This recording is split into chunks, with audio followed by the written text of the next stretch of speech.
खारेगाव भूमिपुत्र शेतकरी संघटना यांच्या वतीने जो आहे हा निषेधाचा बॅनर तिथे उभारलेला आहे। नमस्कार, ठाणे लाईव्हमध्ये आपलं सर्वांचं स्वागत। ठाणे महानगरपालिकेने टॅगलाईन तुम्ही वाचली असेल, खारेगावमध्ये आपण आहोत, खारेगाव नाक्याजवळ। आणि तुम्ही हे सर्व बघताय, महापालिकेने रोड वाइंडिंग करण्यासाठी ही सर्व हॉटेलवर कारवाई केलेली आहे। हॉटेलचे जे मालक आहेत ते आपल्यासोबत आहेत आणि हॉटेलच्या बाहेर त्यांनी एक निषेधाचा बॅनर लावलेला आहे। विकासाच्या नावावर भूमिपुत्रांवर अन्याय। गेल्या अनेक वर्षांपासून या ठिकाणी हॉटेल होतं आणि रोड वाइंडिंगच्या नावाखाली जे आहे ते हे हॉटेल तोडण्यात आलेलं आहे। आपल्या सर्वांना माहिती आहे की ठाणे महापालिका क्षेत्रात रोड वाइंडिंग करत असताना अनेक दुकानं असतील किंवा अनेक अनधिकृत बिल्डिंग्स असतील त्या तोडण्यात आल्या होत्या आणि रोड वाइंडिंग करण्यात आलं होतं। त्याच पद्धतीने इथे देखील या ठिकाणी रोड वाइंडिंगचं काम सुरू होणार आहे आणि त्यासाठी हे जे हॉटेल आहे ते तोडण्यात आलेलं आहे।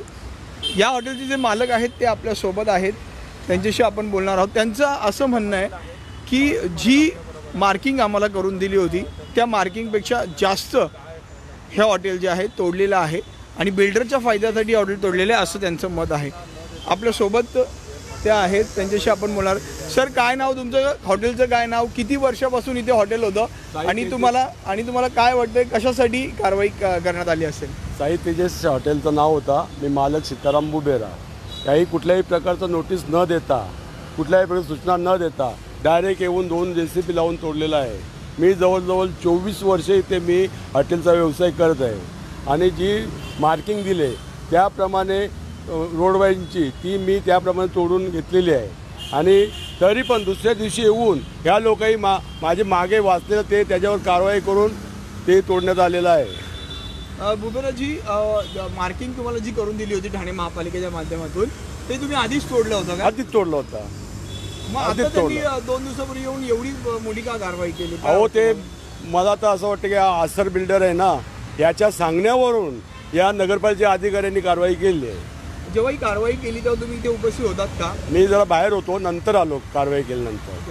कारवाई करण्याच्या आधी काय तुम्हाला लेटर वगैरे काय लेटर वगैरे मला कुठलाही दिला नाही, फक्त ठरावाची एक कॉपी दिली मला। ठरावाची कॉपी दिली फक्त, याच्यात काय उल्लेखच नाही का मुद्दत नाही, काय नाही, फक्त ठराव आहे फक्त। 2018 मध्ये खारेगाव नाका ते आत्मान सरकारने ती बंद आहे।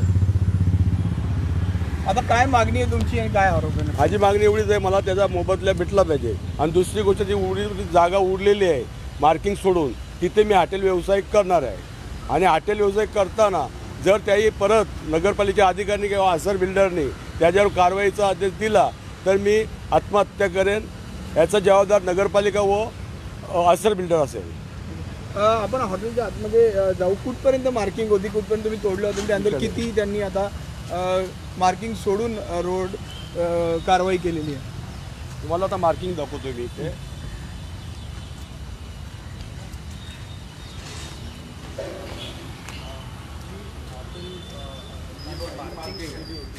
मार्किंग आपण बघू शकतो की रेड कलरचा एक ही मार्किंग आहे।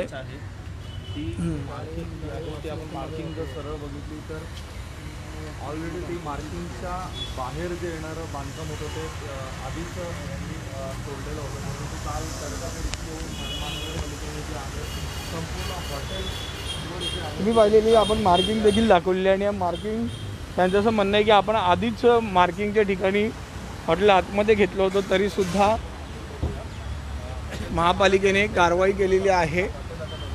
मनसेचे सुशांत सूर्यराव आहेत आपल्यासोबत। सुशांतजी, काय नक्की हा सर्वजण काय सांगाल तुम्ही आता? नक्कीच बघाल तर हे प्रशासन एक भूमिपुत्र शेतकरी जे खारेगावचे स्थानिक रहिवासी भूमिपुत्र आहेत त्यांच्यावर कुठल्या प्रकारे अन्याय करत आहे तुम्ही पाहू शकता आणि तुमच्या माध्यमातून लोकांनाही दाखवू शकता। मुळामध्ये 29 तारखेला त्यांना एक ठरावाची कॉपी देण्यात आली का बाबा संबंधित बांधकाम आम्ही मार्केशन केलेलं आहे तेवढं तुम्हाला काढायला लागेल। त्यांनी स्वतःहून 30 तारखेला ते काढून दिलं जेव्हा महापालिकेवाले आले, परंतु त्यांना एखादं अनधिकृत बांधकाम असेल किंवा हा मुळात प्रस्ताव 2018ला पास झाला होता खारेगाव नाका ते आत्माराम पाटील चौक, परंतु आपण एखाद्या कार्याला किंवा कामाला सुरुवात करतो रस्त्याच्या, तर सुरुवातीपासून सुरुवात करतो जिथे त्याचा एकतर उगम असेल किंवा शेवट असेल, परंतु हे मध्येच येऊन त्यांनी एका बिल्डरच्या सांगण्यावरून ही कारवाई केलेली आहे. माझं एकच सांगणं आहे का डिमार्केशन महापालिकेच्या अधिकाऱ्यांनी केलेलं, इंजिनियरांनी केलं होतं, अभियंत्यांनी केलं होतं. ते सांगितल्यावर त्यांना कुठलीही 24 तासाची नोटीस दिली नव्हती. त्यांनी सांगितलं की मला 24 तासाची नोटीस द्या, परंतु 29ला नोटीस, त्यांना एक ठरावाची कॉपी दिली. 30ला येऊन त्यांना बांधकाम काढायसाठी 2 JCB मागवले होते, पण तेव्हा त्यांनी स्वतःहून बांधकाम जेवढं डिमार्केशनमध्ये होतं ते काढून महापालिकेला सहकार्य केलं होतं. परत दुसऱ्या दिवशी येऊन ते तिथे उपस्थित नसताना त्यांच्या हॉटेलवर 2 JCB चालून त्यांच्या मूळ धंदा जो तिथे 20 वर्षापासून ते मालक आहेत ते इथे धंदा करत आहेत, त्यांचं पोटपाणी याच्यावरच चालतं, याच्यावर त्यांनी कारवाई केलेली आहे. व ही कारवाई आम्हाला असंच दिसतं आहे का अशर बिल्डर जर तुम्ही मागे पाहाल तर त्यांचा इकडनं एक त्यांना गेट पाडायचं आहे. कारण का कुठल्याही मोठ्या गृहसर्कुल असेल तर त्यांना एक एक्झिट आणि एंट्री आणि एक्झिट असे 2 गेट असावे लागतात. मुळात एक गेट आहे, दुसरा गेट त्यांना इथे पाडायचा होता आणि ही सुपारी नक्कीच अशर बिल्डरच्या सांगण्यावरून घेतलेली आहे. जर डिमार्केशन केलेलं बांधकाम संबंधित व्यक्तींनी काढून दिलं असताना त्यांच्यावर दुसऱ्या दिवशी येऊन गपचूपमध्ये कारवाई करण्याचा उद्देश काय, आणि ती दुपारी 3 नंतर येऊन तुम्ही कारवाई केलेली आहे. जर तुम्हाला कारवाई करायची होती सकाळी येऊन त्यांना सांगायचं होतं.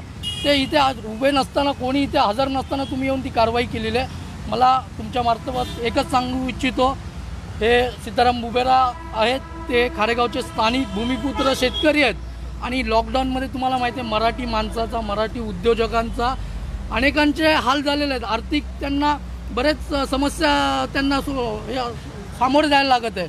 तर त्यांचं कुठेतरी डिमार्केशन केल्यावर काही त्यांचं हॉटेल तिथं राहिलं होतं, काही त्याच्यामार्फत ते त्यांचा उदरनिर्वाह चालू शकत होते, परंतु हे डिमॉलिश केल्यावर आता तर ते तिथे काही करू शकत नाही. मग माझं तुमच्यामार्फत एवढंच सांगणं आहे महापालिकेला का संबंधित डिमार्केशन केलेली जागेचा त्यांना मोबदला द्यावा, तसेच त्यांचं जे अतिक्रमण नसलेलं बांधकाम आहे ते परत त्यांना बांधण्यास महापालिकेने बांधून द्यावं स्वखर्चातून, आणि त्यांना मराठी उद्योजक, मराठी व्यावसायिकाच्या मागे खंबीरपणे मनसे तर उभीच आहे, परंतु त्यांना सहकार्य करून त्यांना पुन्हा त्यांचं प्रपंच कसं चालेल, त्यांचं पोटपाणी कसं चालेल याचा विचार करावा. जर हे झालं नाही तर त्यांनी तर तुमच्या माध्यमातून सांगितलं की ते आम्ही आत्महत्या करणार आहे, परंतु सोमवारपासून मनसे त्यांच्या मागे खंबीरपणे उभी आहे. झाल्यापासून सोमवारपासून मनसे सर्व पदाधिकारी इथे उपोषणाला बसतील जर महापालिकेने त्यांना योग्य मोबदला दिला नाही तर. कारवाई तुम्ही पाहताय. या हॉटेलचे जे मालक आहेत बुबेरा, त्यांचं असं म्हणणं आहे की मार्किंग जिथपर्यंत आम्हाला करून दिली होती तिथपर्यंत आम्ही महापालिकेला सहकार्य केलं होतं, हॉटेल तोडलं होतं, पण तरीसुद्धा दुसऱ्या दिवशी येऊन ही कारवाई जी आहे ती केलेली आहे. तुम्ही पाहताय की हॉटेलचं नुकसान झालेलं तुम्ही हे पाहताय. गेल्या अनेक वर्षापासून या खारेगाव नाक्यावर हे हॉटेल आहे.